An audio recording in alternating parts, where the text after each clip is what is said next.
Okay, so I rolled and I got 6665, and I've considered what the implications of that are, so I'm all placed. So the 6 has me turning around and heading right back to Earth. So I can take shore leave by spending 1 time. So I'm going to do that, and that means I can increase the effectiveness of all my officers by 2. Still not great, but not bad.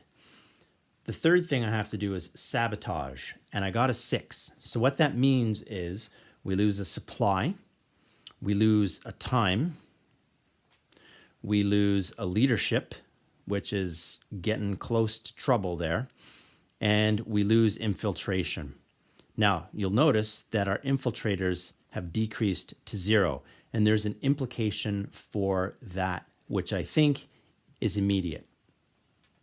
Okay, so what we have to do is, because we got the last of the infiltrators, it did cost me some time, and it cost me some supply because an explosion went off in our engine. So we've managed to fix the engine, but we're not sure if there's other explosive devices remaining and that sort of thing. But now that we have the last of the infiltrators, our STEC engine comes online because we've managed to fix it, and we know that it's stable for the time being. So this now moves over to the sabotage, and we don't have to worry about sabotage anymore. The next roll, we're going to have to worry about our STEC engine. Okay, so that's where that goes. So that die, well, we can do that later, but that's how that works. So for the moment, we don't do anything with the STEC engine. It's not like that becomes a 6. Okay, we've already accounted for it. Okay, so now we move over here to our event. We still have to follow through with our event, and the matrix says that we come up and over, and don't forget that scrolls. So we come out on Paradise, which is saying that we can bump our supply if we have bio and space, and it's going to require 1 bio and 2 space. So I think I've got that. 1 bio, let's go here, and 2 space. Let's go here, 1, 2. So that gives us 1 more supply. Our leadership is pretty low. If I take another hit to my leadership, we are in trouble. We are in trouble. Okay, now you'll notice too that I'm getting awfully close to this fancy little part of the countdown. If I move into here, it's called the final countdown, and I'm about to do that. All right, so this turn is over. We gather up our dice, and we advance our time. The STEC engine comes online. Saboteurs are no longer anyone to worry about, and we're going to have another turn. I don't think I'm going to make it. This can buy me some time, but we'll see. 1, 1, and 3, and 3. Okay. So I have to use a 3, so that's going to pull me off course. And then I don't really want -1 supply. In fact, I want plus supplies. The second 3 under environment says that it can be nothing, or I can gain 2 supply. I really should gain 2 supply. So what that means is I have to take a hit to my time. Now this is where it gets interesting, because time and space are different now that I've got the STEC engine online. See this little track here? This monitors a roll that I will make here in the final countdown. So I'm going to take this marker, and it starts at 0. But in order to get my supply boosted by 2, 1, 2, I have to take a hit on my time, which means I'm going to move this down to -1. You're going to see that come into effect in a second. You're going to see the implications of that. Nothing for sabotage, and a 1 for time. It's another minus under STEC engine. So the STEC engine's it's reacting poorly. So that's another minus. So I go from 0 to -1 to -2, which is a die roll modifier we're going to see in just a minute. And finally, the event is a 1, which brings me up and over to countermeasures, which is going to hurt my reputation. Which I really don't care about, so I'm probably going to just let go. So we're going to put another bad reputation marker there. I think we can only do 2 in the whole game, so we're going to do 2.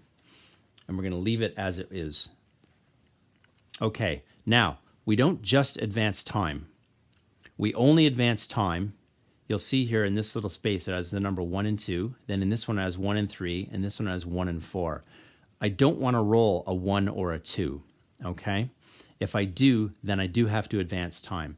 So let's take this die and hope for a really high roll. It's a 4. So that's good, except, remember my modifier? I have to take 2 off this roll. So 4 minus 2 is 2, which means that my penalties really hurt me, and I do advance the timer. That resets to 0, and it's my next turn. We're 2 moves away from Earth. Let's see what we can do. Our reputation is awful. All right, we rolled a 6, which is what we need to move forward. We just got to move forward. I don't think that switched, did it? I hope it didn't flip. Okay, so supplies, yeah, we can take a hit on supplies. I don't have time to spare. I can't mess with my modifiers unless I gain time. That's going to have to go there, which means that's going to have to go there, and that's going to have to go there. All right, this is dicey. So we move 1. Our supply goes down by 1. We move over to the stack engine. Nothing happens to the stack engine. And then we have to do our 1 move on the event matrix, which puts us over here. This is bad. This is bad. We need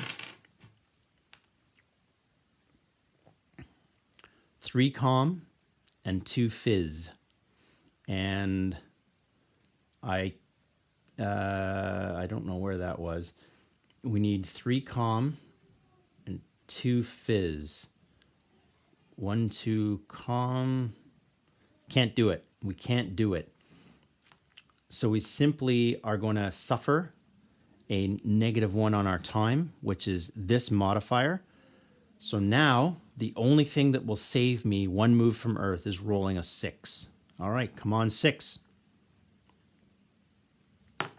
Oh, I thought I saw it. I thought I saw it. I rolled a 4, and if I roll 1 to 4, and already I have a modifier of -1, so this acts as a 3. And if I roll 1 to 4, the final countdown is over. I made it 1 move from Earth, friends. 1 move from Earth. Let me see what it says about losing the game here. Okay, I just checked the rules, and there's lots of little italicized text stuff in there, but nothing for simply running out of time. I was in the final countdown, and I simply ran out of time. I was 1 move away from getting to Earth, and then I would have been able to count my score such as it was. I mean, I had done so little research. I had no diplomatic success. I left 2 bad reputation. In fact, that reputation that I left on the way out is what killed me on the way back, because if I didn't have that reputation there, I would have been able to solve this event called Storm on the Matrix, and I would have survived and possibly made it. But there you go. My bad reputation choice early on in the game came back to entirely haunt me, and that's it. So I don't know if I've explained this game a whole lot as I played, or if this has been really easy to follow. I'm going to look at it myself, and I'll make a judgment for myself. And if I think it has some value, well, then you're watching it and hearing me speak now. So we'll see how it goes. Yeah, until next time, this is Wilson. Thanks for checking in on the Herald, and we will see you again.